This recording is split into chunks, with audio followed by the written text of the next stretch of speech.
ISRO Indian space research organisation जो India की space agency है और जिसका हेडक्वार्टर आज तो बेंगलोर में है, लेकिन उसकी शुरुआत कुछ ऐसे हुई थी।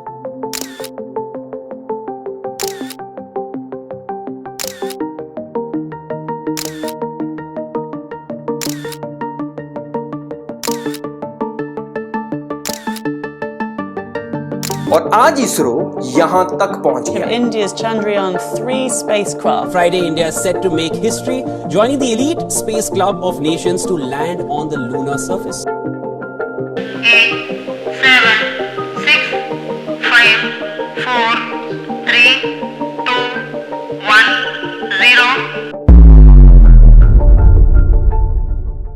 आज इस वीडियो में इसरो की यहां तक की जर्नी और उसकी हिस्ट्री पर डिस्कस करेंगे और समझने की कोशिश करेंगे कि आखिरकार कैसे इसरो ने भारत को इस स्पेस रेस में एक अलग पहचान दिलाई है। देश आजाद होने के बाद हमारी आर्थिक हालत कुछ खास नहीं थी, बावजूद इसके दो इंडियन साइंटिस्ट होमी भाभा और विक्रम साराभाई ने इंडिया को इस स्पेस रेस में शामिल होने का सपना देखा था। साल 1957 में सोवियत यूनियन दुनिया की पहली artificial satellite Sputnik 1 successfully launch करता है और इस हिस्टोरिकल इवेंट से स्पेस रेस दुनिया के सामने आती। लेकिन इसकी शुरुआत वर्ल्ड वॉर 2 के बाद ही शुरू हो गई थी, जब कोल्ड वॉर के चलते दो मेजर इन्फ्लुएंशियल पावर के साथ दुनिया जुड़ने लगी थी। एक था वेस्टर्न ब्लॉक, जिसे यूएसए एक कैपिटलिस्टिक आइडियोलॉजी के साथ लीड कर रहा था, और दूसरा ईस्टर्न ब्लॉक जिसे सोवियत यूनियन कम्युनिस्ट आइडियोलॉजी के बेसिस पर एक्सपेंड करने की कोशिश में लगा हुआ था। स्पुतनिक 1 के सक्सेसफुल लॉन्च के साथ सोवियत यूनियन ने यह प्रूव कर दिया था कि वो इंटरकॉन्टिनेंटल ब्लास्टिक मिसाइल बनाने में सक्षम है, और इस वजह से अगले ही साल यूएसए ने सिक्योरिटी कंसर्न के चलते नासा को बनाया। यहाँ भारत भी साइंस रिसर्च और स्पेस रेस में शामिल होने का सपना देख रहा था।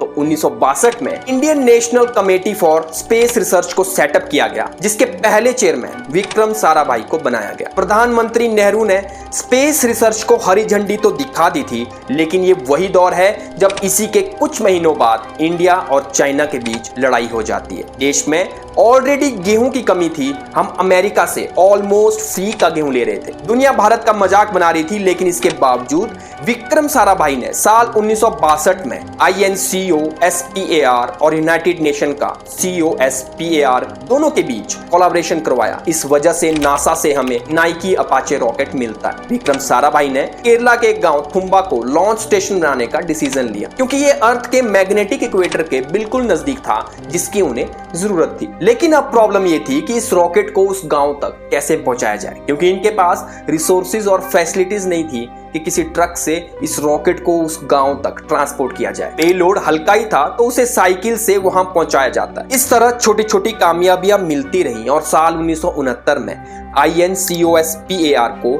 इसरो से रिप्लेस किया जाता है। शुरुआत में तो इसरो को डिपार्टमेंट ऑफ एटॉमिक एनर्जी के अंडर रखा गया था, लेकिन विक्रम साराभाई की लगातार कोशिशों से साल 1972 में एक नए डिपार्टमेंट को बनाया जाता है, डिपार्टमेंट ऑफ स्पेस, जो डायरेक्टली PM के अंडर था। साल 1975 में इसरो ने अपनी पहली आर्टिफिशियल सैटेलाइट आर्यभट्ट को सोवियत यूनियन की स्पेस एजेंसी रोसकॉस्मोस के साथ मिलकर इंटरकॉस्मोस प्रोग्राम के अंडर लॉन्च किया। लगभग 7 साल के एफर्ट्स के बाद इसरो ने अपनी launch vehicle SLV satellite launch vehicle को डेवलप कर लिया था।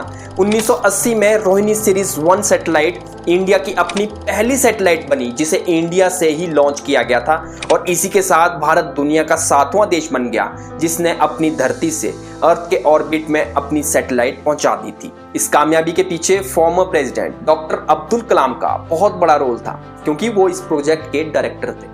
यहां से इसरो की अचीवमेंट्स वाली जर्नी शुरू होने वाली थी। 1978 में इसरो ने मीडियम लिफ्ट लॉन्च व्हीकल्स को डेवलप करना शुरू कर दिया था, और यहां से आज के PSLV polar satellite launch vehicles के ब्लूप्रिंट बनना शुरू हो गए थे। बल्कि इसरो ने लिक्विड और सॉलिड दोनों तरह के इंजन्स को डेवलप करने का काम शुरू कर दिया था, ताकि जियो सिंक्रोनस ऑर्बिट तक सैटेलाइट्स को पहुंचाया जा सके। इसके बाद इसरो ने कई प्रोग्राम्स के तहत लॉन्चेस जारी रखे, जैसे multi band communication, radar imaging, optical imaging और मेटीरियोलॉजिकल सैटेलाइट्स। 1982 से लेकर 1995 तक ISRO polar satellite launch vehicle PSLV के ऊपर काम कर रहा था, और ये आने वाले टाइम में इसरो की सबसे बड़ी अचीवमेंट होने वाली थी। इस पर लगातार मेहनत का फल उसे 2008 में मिलता है, जब इसी लॉन्च व्हीकल से चंद्रयान 1 को सक्सेसफुली लॉन्च किया जाता। चंद्रयान 1 की कामयाबी ने भारत को लाइमलाइट में ला दिया, जब इसरो ने चांद के ऊपर वाटर प्रेजेंस का प्रूफ दिया। इसी PSLV ने मार्स ऑर्बिटर मिशन मंगलयान को भी लॉन्च करवाया। PSLV की पेलोड कैपेसिटी लगभग 1700 किलो तक की है, और जब इसे डेवलप किया जा रहा था उस वक्त इतना पेलोड काफी हुआ करता था। लेकिन टाइम के साथ साथ जब इलेक्ट्रॉनिक्स कंपोनेंट का वेट बढ़ने लगा तो इसरो को 2000 किलो के ऊपर के लिए एक और अल्टरनेटिव चाहिए था। इसीलिए geosynchronous satellite launching vehicle GSLV को डेवलप किया जाता है, जिसके लिए भारत ने खुद का बनाया हुआ क्रायोजेनिक इंजन डेवलप किया। क्रायोजेनिक इंजन की सबसे बड़ी खूबी है इसकी फ्यूल एफिशिएंसी। शायद इसी फ्यूल एफिशिएंसी की वजह से इंसान पहली बार चांद तक पहुंचा था। अगर GSLV की बात करें तो 2014 में इसका एक एडवांस वर्जन लाया गया, GSLV Mark III, जिसे हैवी पेलोड के लिए डिजाइन किया गया था। इसे बाहुबली भी बोला जाता है, लेकिन 2022 में इसका नाम सिर्फ LVM-3 launching vehicle Mark III रखा गया, क्योंकि ये अब सिर्फ जियो सिंक्रोनस ऑर्बिट तक ही सैटेलाइट्स डिलीवर नहीं कर रहा था, बल्कि कुछ हैवी लोड्स को अर्थ के लो ऑर्बिट पर भी डिलीवर कर रहा था। जियो सिंक्रोनस ऑर्बिट अर्थ से लगभग 36,000 किलोमीटर दूर है, इसीलिए वहां तक पहुंचने के लिए 3 स्टेज रॉकेट का होना जरूरी होता है, जबकि PSLV सिर्फ 600 किलोमीटर तक की हाइट के लिए बना है। इस बार जो चंद्रयान 3 को लॉन्च किया गया है वो भी LVM-3 रॉकेट से ही लॉन्च किया गया। बात है 1999 की, जब कारगिल वॉर में USA ने भारत को सैटेलाइट से GPS लोकेशन शेयर करने से मना किया, और उसके बाद भारत ने अपना नेविगेशन प्रोग्राम डेवलप करना शुरू किया और Indian regional navigation satellite system IRNSS बनाया गया, जिसका नाम बाद में नाविक रखा गया। अब भारत अपने सराउंडिंग एरियाज के 1500 किलोमीटर के दायरे पर ऑब्जर्वेशन रख सकता है। ये सिविलियन बेनिफिट के साथ साथ डिफेंस के लिए भी यूज किया जाता है, जहां दुश्मन पर 5 मीटर तक की एक्यूरेसी के साथ नजर रखी जा सकती है। डिफेंस के लिए इसरो ने रिसेट रडार इमेजिंग सैटेलाइट भी डेवलप की है, जिससे ऑल वेदर सर्विलेंस रखी जा सकती है। इसरो ने डिफेंस के लिए एक और कम्युनिकेशन सैटेलाइट लॉन्च की है, GSAT-7, जो खासकर इंडियन नेवी के लिए बनाई गई है। इंडियन एयरफोर्स और इंडियन आर्मी के लिए इसी का दूसरा वर्जन GSAT-7A डेवलप किया गया है। इससे अब डिफेंस का अपना सैटेलाइट कम्युनिकेशन नेटवर्क है और इससे कॉन्फिडेंशियल मैसेजेस को सिक्योरिटी मिलती है। 2019 में भारत ने अपनी एंटी सैटेलाइट मिसाइल तैयार की, जिसे DRDO ने डेवलप किया था और इसे लॉन्च इसरो ने किया। ये अर्थ के लो ऑर्बिट लगभग 100 किलोमीटर ऊपर सैटेलाइट डेब्रिस को हिट करने में कामयाब रही और इसे मिशन शक्ति का नाम दिया गया। 2014 में इसरो ने एक बार फिर दुनिया भर में भारत को एक नए वर्ल्ड रिकॉर्ड के साथ पहचान दिलाई, जब भारत एशिया में पहला देश बन गया जो मंगल तक पहुंचा था और दुनिया का पहला देश बना जो अपने फर्स्ट अटेम्प्ट में ही मार्स मिशन में कामयाब रहा। कुछ 3 साल बाद एक बार फिर इसरो ने 104 सैटेलाइट्स को एक साथ लॉन्च करके एक नया वर्ल्ड रिकॉर्ड बनाया, जहां ये खिताब पहले रशिया के पास सिर्फ 37 सैटेलाइट्स को लॉन्च करने का था। अब बात करते हैं कि ऐसा क्या है जो इसरो को बाकियों से अलग करता है। सबसे पहली बात है लो बजट एफिशिएंसी। आपने सुना होगा मार्स ऑर्बिटर मिशन मंगलयान का बजट हॉलीवुड मूवी ग्रेविटी से भी कम था। इसी टाइप के मिशन के लिए नासा का बजट $671 मिलियन का था, जबकि इसरो ने सेम मिशन सिर्फ $74 मिलियन में करके दिखाया है। चंद्रयान का बजट हॉलीवुड मूवी इंटरस्टेलर से भी कम था। इसकी वजह ये एक और भी है कि नासा का बजट इसरो से कई गुना ज्यादा भी है। बात पिछले साल की है, जब इसरो ने GSLV Mark III का नाम चेंज करके LVM-3 रखा। इसके पीछे का कारण था कि OneWeb, जो एक ब्रॉडबैंड कंपनी है, उसे अपनी 36 सैटेलाइट्स अर्थ के लो ऑर्बिट में डिलीवर करनी थी।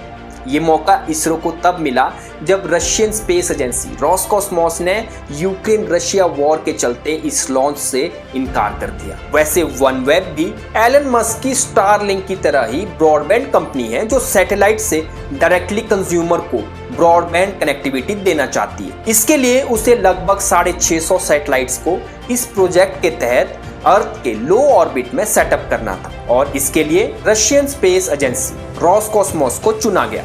OneWeb में यूनाइटेड किंगडम ने भी इन्वेस्ट किया हुआ है, जो वॉर से पहले तक तो ठीक था, लेकिन यूक्रेन रशिया वॉर के दौरान अब रशिया ने यूरोप को काउंटर करने के लिए OneWeb से उस इन्वेस्टमेंट को यूके को वापस करने की शर्त रखी, बट जब ऐसा नहीं हुआ तो वनवेब को 1800 करोड़ का लॉस झेलना पड़ा। इसके लिए इसरो को ये प्रोजेक्ट इसकी लो कॉस्ट सर्विस की वजह से मिला। वैसे बहुत सालों से ये सस्ती लॉन्चिंग का काम रशिया और चाइना को मिला करता था, लेकिन अब हालात ऐसे हो गए हैं कि रशिया अपनी जियोपॉलिटिक्स की वजह से स्पेस प्रोग्राम को पहले जैसे नहीं चला सकता, जबकि चाइना पर अभी भी सिक्योरिटी रीजन से वेस्टर्न वर्ल्ड कॉम्प्रोमाइज नहीं करना चाहता। इसीलिए इसरो को थर्ड ऑप्शन होते हुए भी एडवांटेज मिल रहा है। ऐसी अचीवमेंट्स के बावजूद भी इसरो कहां पीछे रह रहा है? अगर हम 2022 के लॉन्चिंग स्टैट्स की बात करें, जहां यूएसए ने इस साल 5534, रशिया ने 3611, चाइना ने लगभग 731 ऑब्जेक्ट्स को लॉन्च किया, जबकि इंडिया इनसे अभी और पीछे है, जिसने सिर्फ 127 ऑब्जेक्ट्स को लॉन्च किया है। इसके साथ